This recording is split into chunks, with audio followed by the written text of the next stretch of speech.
যে মিনারেলের ঘাটতি ওই ঘাটতি পূরণ হয়। মানে ছাগলগুলোর রুচিটা ভালো থাকে, রুচি ভালো থাকে, হ্যাঁ ছাগলটা খাচ্ছে। আসসালামু আলাইকুম ভাইয়া, কেমন আছেন? জি আলহামদুলিল্লাহ। ভাইয়া আপনার এই লোকেশনটা যদি বলতেন।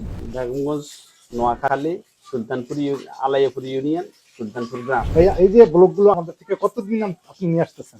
আমি প্রথমে তো এসি এর একটা ব্লক খাওয়াই, এটা নরম ছিল, ভাঙি পড়ে যেত অনেক জি, সময়, জি গরু ঠিক মতো খাইতে পারতো না, বা জি। বেশি খাইলে অতিরিক্ত পাতলা পায়খানা হইতো। তা আমি বহুদিন বন্ধ রাখছি। জি, জি। পরে আপনাকে এটা দেখছি ভিডিওতে যে জি, কি জি। এই পিংচারটা জি। ন্যাচারাল আমি দিছি, মোটামুটি ভালো। যে জি, মিনারেলের জি। ঘাটতি ওই ঘাটতি পূরণ হয়। দুধ এবং মাংস কি বাড়ায়? জি আলহামদুলিল্লাহ। জি আলহামদুলিল্লাহ। তা আপনি আবার বলছেন মাঝখানে মাঝখানে আমি আমাদের লোকাল ইয়ে থেকে নিছিলাম, ওইগুলা দেখছি যে অত কোয়ালিটি সম্পূর্ণ না, জি। তাই আবার আপনাদের এখান থেকে আনছি। ভাইয়া এই যে আপনার খামারে এই যে ছাগলের খামারে যে ব্লগগুলো কেন ব্যবহার করেন ভাইয়া? এটা পাঁঠা বা অন্যান্য ছাগলের যে গন্ধগুলো থাকে, জি জি জি। এই ফিড সল্ট বা মিনারেল খাইলে এই গন্ধটা থাকে না।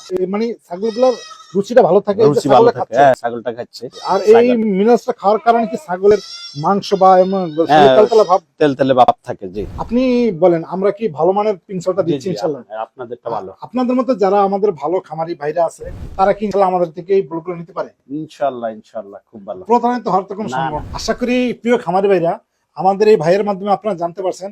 আমাদের থেকে যদি আপনারা এই ব্লগগুলো নেন, আপনারাও আশা করি আপনাদের খামারের জন্য উপকৃত হবেন এবং আপনারা কম টাকা ভালো লাভবান হবেন এবং আপনার গবাদি পশু রোগ এবং প্রতিরোধ ক্ষমতা বেড়ে যাবে।